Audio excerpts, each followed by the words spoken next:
Good morning students, my name is Shivangi from City Group of Colleges Lucknow, and today we are going to discuss about the BCom semester 6 subject, that is Fundamentals of Entrepreneurship and Project Planning. Unit number 1 we have already covered about the entrepreneurship, its concepts, objectives, trend, mindsets. Now moving on to the next topic in unit number 1, that is motivation for becoming an entrepreneur. We have already discussed about the Maslow need hierarchy theory of motivation. In lecture 11 we are going to discuss about some of the other theories of motivation, such as Adlefer ERG theory. Clayton Adlefer modified the Maslow need hierarchy theory into new concept. He modified it into ERG theory. ERG means existence, relatedness and growth. Existence refers to the people concerned with the basic material exist required, means the basic two needs of the Maslow, that was the psychological need and the safety need, they both have been clubbed in one and became a part of existence. Okay, so they are the basic needs which is needed for any entrepreneur to get motivated to work more and more. Clear? Now the second part of the theory is the relatedness. Relatedness means it is the desire for maintaining the interpersonal relationship, means the relationship with the society, about its social love, social need and the external components of his self esteem needs. Clear? So the third part of his theory is the growth. Growth is the intrinsic desire for a personal development, which is the intrinsic component of the Maslow esteem need and self acquisition. It means the upper two needs of the Maslow became a part of growth in ERG theory. Clear students? So in ERG theory, first of all, it is divided into three needs. The first is existence, which covered the two needs of Maslow, that are the psychological need and the safety need. Second one is the relatedness need. Relatedness means the need of getting loved, social need, external component of esteem needs, all covered in the relatedness. Okay, and the third part is the growth, which consists of the esteem needs and the self acquisition needs of Maslow. Okay class, so there are some of the advantages of this theory. First of all the three needs have a valid and reliable measures for both the level of desire and satisfaction. It means in both the cases there is a level of desire and satisfaction. Second one is the scholars and the practitioner all agree that the fulfillment of the human need has an important role in human motivation. It means students that all the humans needed motivation with the help of their self-esteem, self-acquisition, the need for social love, social affection and basically their psychological and safety needs. Clear? अगर हम बात करते हैं ERG theory की, तो ERG theory को students three parts में divide किया गया है. Number one is the existence, which comprises of the two of the needs from the Maslow, that are psychological need, जो सबसे basic need थी, and the second one is your safety need. Clear students? Then the second part is relatedness. Relatedness means कि जो भी आप अपनी society के साथ जो लव और अफेक्शन आपको चाहिए, जो रिस्पेक्ट चाहिए, that became a part of this particular theory. Clear? और थर्ड पार्ट में इसको जो डिवाइड किया गया, that is a growth. Growth में जो आपकी मैस्लो की esteem needs and self acquisition, जो अपर दो नीड्स थी मैस्लो की, उन दोनों को इसमें क्लब कर दिया गया. Clear? In spite of these things, ERG theory के अपने कुछ डिसएडवांटेजेस हैं. Number one, it only tend to approach a set of experimental generality. Means ERG theory में कुछ एक्सपेरिमेंट्स किए गए थे, उसी के बिहाफ में उसकी अप्रोच को कंडक्ट किया गया है. That is not for overall sum. Clear? The theory is difficult to test जो थ्योरी है ये बहुत डिफ़िकल्ट है टेस्ट करने के लिए, बिकॉज प्रैक्टिकली ये पॉसिबल ऑलमोस्ट नहीं है. Does not provide a motivational value for each motivated them satisfaction. It means that जो इयाजी थ्योरी है इसमें जो मोटिवेशनल वैल्यू है वो पर्सन टू पर्सन डिफर तो कर रही है, बट मोटिवेशनल फैक्टर्स को सेटिस्फाई हो रहा है या नहीं हो रहा है इस चीज़ को वो बाइफरकेट नहीं कर पा रही है students. Clear? After getting the second theory of Iaggi theory, now moving on to the Hansberg two-factor theory. Hansberg's two-factor theory is one of the important theory in motivation because student इन्होंने दो factors theory दी थी जिसमें इन्होंने hygiene factors और motivational factors दोनों के बारे में डिटेल में डिस्कस किया है. हैजबर्ड ने 1950s में अपने एसोसिएट्स के साथ मिलकर अराउंड 200 इंजीनियर्स और अकाउंटेंट्स के ऊपर एक सर्वे किया था, एक क्वेश्चनर भरवाया था जिसमें उन्होंने ये पता करने की कोशिश की थी कि how the engineers and the accountant of a company are satisfied और not satisfied with their jobs. Clear? और जो रिस्पॉन्स आए थे इस स्टडी के उसको रिकॉल किया गया था पर्टिकुलरली मोटिवेशन के पॉइंट ऑफ व्यू से, और उसके बाद कुछ फाइंडिंग्स आई थी निकल के, और वो फाइंडिंग्स ये आई थी कि जो सारे फैक्टर्स हैं मोटिवेशन करने के वो दो पार्ट्स में डिवाइड कर दिए गए हैं, हाइजीन फैक्टर्स पे और मोटिवेशनल फैक्टर्स पे. Clear students? These hygiene factors means the basic need do not give motivation. It means hygiene factors include the basic needs. Basic needs, need of getting food, shelter, water, these things. Okay? तो जो basic needs होती हैं वो किसी भी employ को motivate नहीं करती हैं, but they help to get no dissatisfaction in particular enterprise. Clear? There would be no dissatisfaction of the workers when the basic needs are fulfilled, but it does not motivate them or give them satisfaction. Clear students? It merely removes the dissatisfaction. Means जो आपकी hygiene factor होते हैं, जो basic needs होती हैं, वो किसी भी एम्प्लॉय को मोटिवेट नहीं करती हैं, बस वो उसे डिससेटिस्फाई होने से रोकती हैं. Clear? The motivational factor are the top two needs hierarchy, mean esteem needs and the self acquisition needs. सिर्फ यही दो टॉप की जो दो बेसिक नीड्स हैं वही किसी भी एम्प्लॉय को मोटिवेट कर सकती हैं. These needs when fulfilled would give employee satisfaction. Whenever the two top hierarchy needs of Maslow are fulfilled, that is self esteem need and self acquisition, then only the employee gets satisfaction and get motivated. I hope this theory is clear to you all.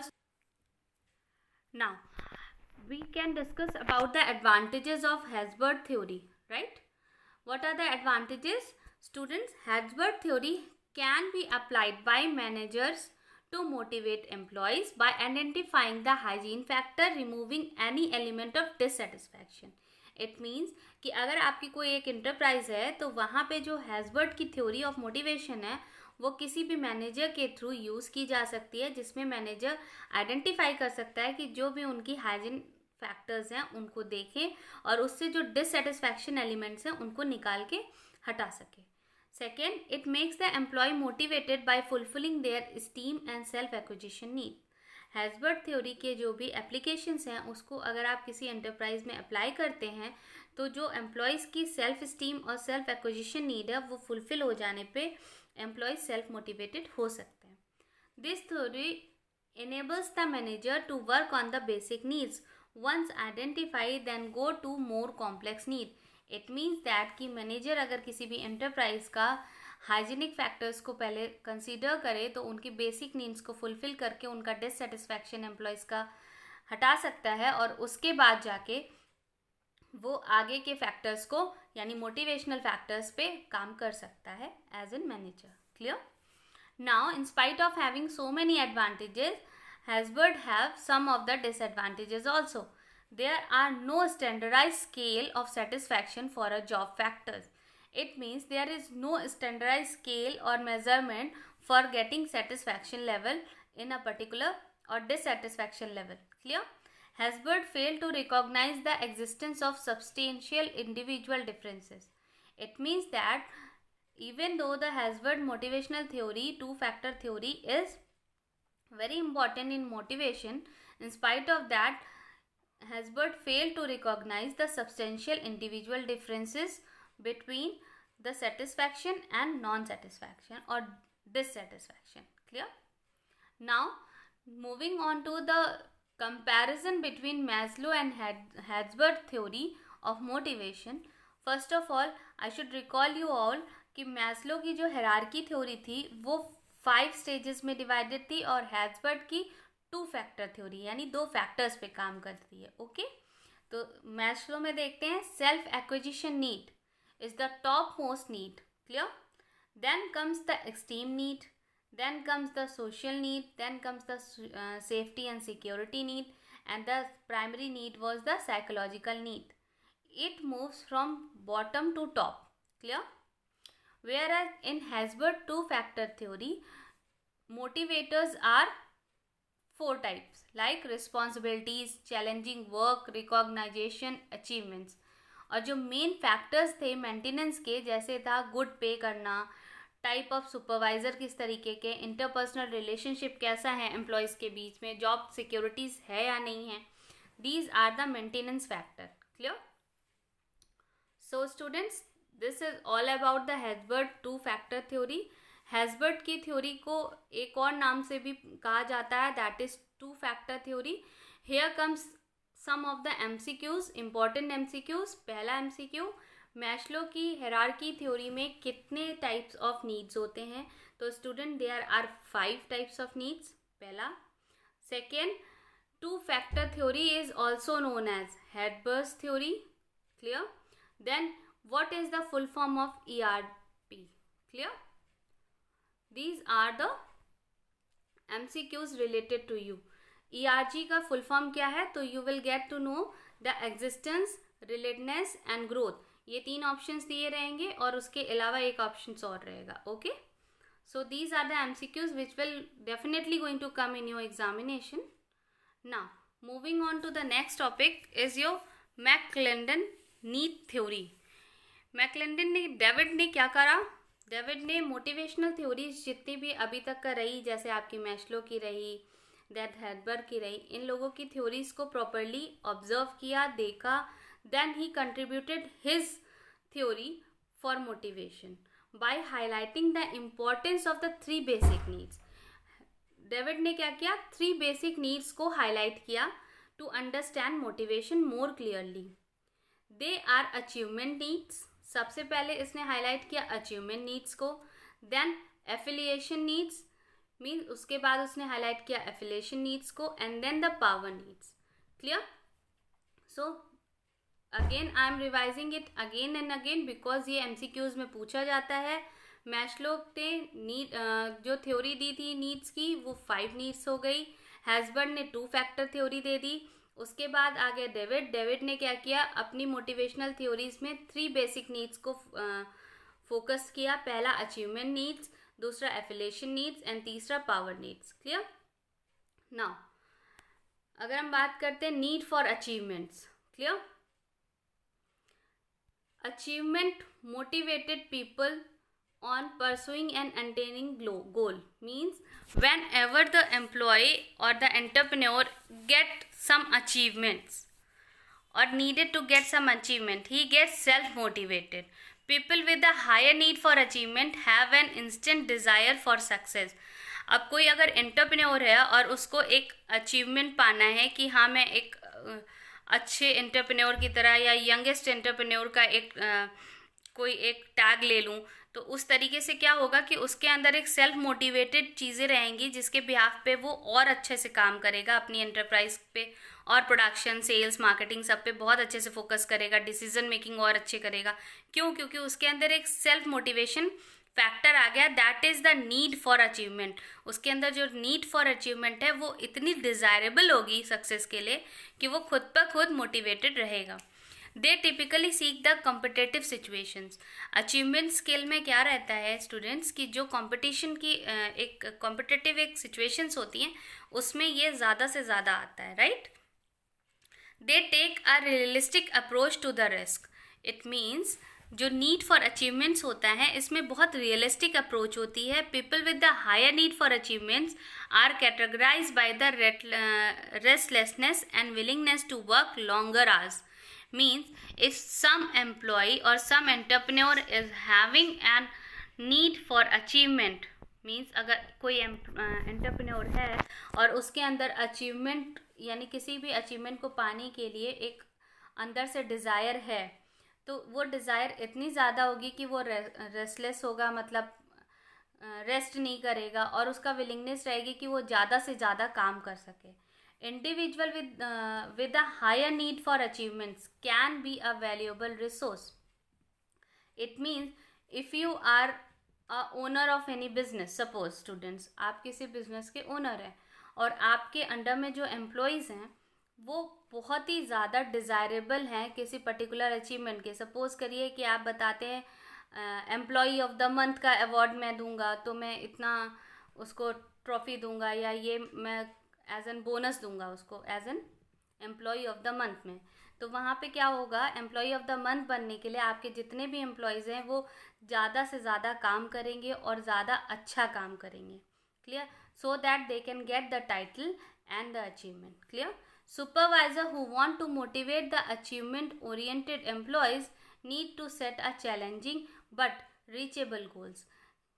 Again, कई बार क्या होता है, जो supervisors होते हैं जिनके under में एक प्रॉपर टीम होती है एम्प्लॉयज़ की, वो क्या करते हैं, कुछ गोल्स रख देते हैं, कुछ ऐसे गोल्स जिसको अचीव करना इजी हो. सपोज़ करें कि अगर आप किसी इंश्योरेंस कंपनी में हैं इन LIC और आपको अपने इंश्योरेंस बेचने हैं, तो आप क्या करेंगे, जो आपका सुपरवाइज़र या आपका जो भी हेड होगा वो आपको क्या बोलेगा कि आप 5 पॉलिसीज़ अगर बेच के आ जाते हैं LIC की, तो आपको ये टारगेट अगर आप अचीव करते हैं तो आपको इतना बोनस मिलेगा. तो ऐसे में क्या होता है कि टारगेट जो होता है वो ईजिली अचीवेबल होता है फर्स्ट ऑफ ऑल. दूसरी, वो टारगेट आपको और मोटिवेट करता है कि आप और अच्छे से करें, क्योंकि आप जितनी जल्दी टारगेट अचीव करेंगे उतना अच्छा आपको बोनस मिलेगा. And provide immediate feedback about their performance, और प्रोवाइड करता है इमीडिएट फीडबैक आपकी परफॉर्मेंस का कि अच्छा आप ये टारगेट अचीव कर पा रहे हैं, इसका मतलब आप एक अच्छे एम्प्लॉई हैं, या आप नहीं कर पा रहे हैं, इसका मतलब कहीं ना कहीं आप काम करना विलिंगनेस है ही नहीं आपके अंदर, यानी आपके अंदर हार्डवर्क करने की कोई किसी भी तरीके का आपके अंदर डिज़ायर ही नहीं है. सो need for achievement is one of the basic need for motivation. Clear, students? Now the second one is need for affiliation. Need for affiliation refers to the desire to maintain warm friendly relationship with others. अगर आप as an entrepreneur हैं students, तो entrepreneur का सबसे basic जो need आ जाता है, need for affiliation आता है. क्योंकि अगर एंटरप्रेन्योर अपने मार्केट के पर्सन से, अपने एम्प्लॉय से, अपने प्रोडक्शन डिपार्टमेंट से अगर अच्छे से फ्रेंडली तरीके से रिलेशनशिप नहीं रखेगा, तो ऑब्वियसली उसके काम पे भी उसका असर पड़ेगा. Clear? Affiliation motivated people are usually friendly and like to socialise with each other. Means जो भी एफिलिएशन से रिलेटेड मोटिवेटेड पर्सन्स होते हैं, जो एम्प्लॉयज़ होते हैं या एंटरप्रेन्योर्स होते हैं, वो कोशिश करते हैं बहुत फ्रेंडली रहने की, अपने एनवायरनमेंट जो भी उनके एंटरप्राइज का होता है उसको बहुत अच्छा रखने की. एक वार्म एनवायरनमेंट होना चाहिए, फ्रेंडली होना चाहिए. रिलेशनशिप, अगर मैनेजर है तो उसका रिलेशनशिप विद हिज एम्प्लॉयज़ अच्छा हो, सुपरवाइज़र है तो एक अच्छा मैनेजमेंट अपना कर सके, अच्छे से रिलेट होके कर सके. तो इसके कुछ कैरेक्टरिस्टिक होते हैं. They strive to maintain the pleasant social relation. Second, they enjoy a sense of intimacy and understanding. Third, they are ready to console and help each other, and they love to engage in a friendly interaction. It means like कि अगर आपके अंदर affiliation motivated factor है तो आप socially बहुत अच्छे से रिलेशनशिप मतलब डेवलप करेंगे आप अपनी एंटरप्राइज के अंदर. आप अंडरस्टैंड करेंगे अपने एम्प्लॉयज़ की क्या प्रॉब्लम्स हैं, क्या नहीं हैं, कंसोल करेंगे अगर वो किसी प्रॉब्लम में आ जाते हैं, और इंटरचेंज करेंगे एक दूसरे के व्यू पॉइंट्स को. Clear? So motivation of the individual with a high need of affiliation, manager should provide a various type of supportive works like decision making में हेल्प ले ले, या किसी भी तरीके के गोल ओरिएंटेड प्रोग्राम्स होते हैं उसमें हाई लेवल ऑफ कोऑपरेशन की नीड होती है. तो इस तरीके से need for affiliation is also one of the important elements for motivation. Clear students? Now the third one is need for the power. Need for the power means the desire to be influential or to have an impact on a group.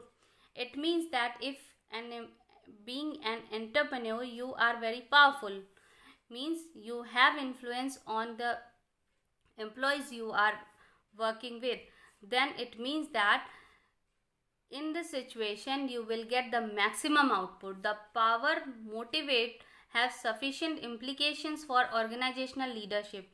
It means that your leadership qualities are good as an entrepreneur. The need for the power is manifest in two forms. Two types of forms are included, like personal and institutional. People with a higher need for the personal power try to domain other by demonstrating their ability. It means that people can get power with two forms, personal form and institutional form. If they are getting in a personal form, then the people will dominate the others by demonstrating his ability as an entrepreneur. Clear?